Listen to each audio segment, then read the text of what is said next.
All right, guys, we are looking at a bar graph. I just made up this bar graph. This is not,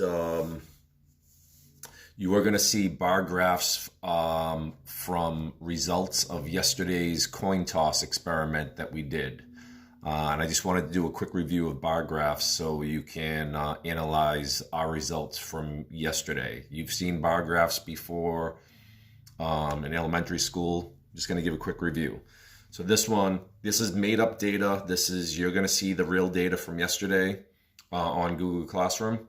And then I have a question on there that I will ask you.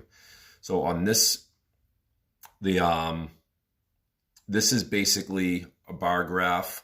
On the y-axis, which is going up here on the left, we have the number of students, and it's labeled as 2, 4, 6, and 8.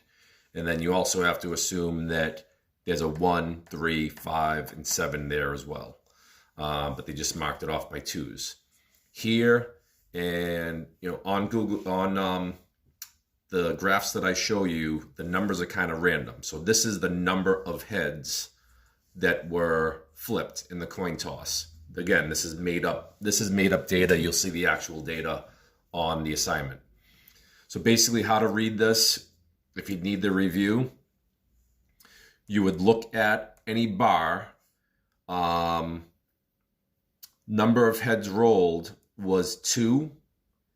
And we'll look basically across here, and we could say that one student flipped 2 heads. We'll look at this bar right here.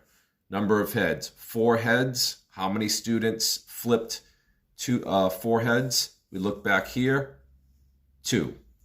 So we can say this is 1, this is 2 students flipped 4 heads. How many students flipped 5 heads? We come across to here, it's going to be 3.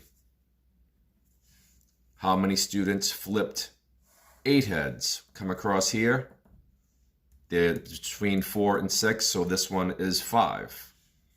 How many students flipped 10 heads? Come across to here, 4 students flipped 10 heads. How many students flipped 13 heads?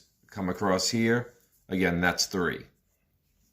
What I want you to think about when you look at our data from the coin flip from yesterday is we had, I think, 3 students predict that they would flip 10 heads. And then when we actually did the experiment, we ended up having 8 students that flipped 10 heads. So what I want you to think about is, why did the highest percentage of students flip 10 heads out of 20? And what do you think would happen if we did this experiment 1,000,000 times? What do you think the most common number of heads that would be flipped? On 20 flips, what would be the most common number of heads flipped if we did this experiment 1,000,000 times? So think about that. I will put it in writing so you can read it and think about it, and give me a short response answer on Google Classroom. Again, I'm just stating it here, but the question will be posted on Google Classroom, so you don't have to remember the question here or think about it. Just answer it there, and I'll talk to you soon. Later.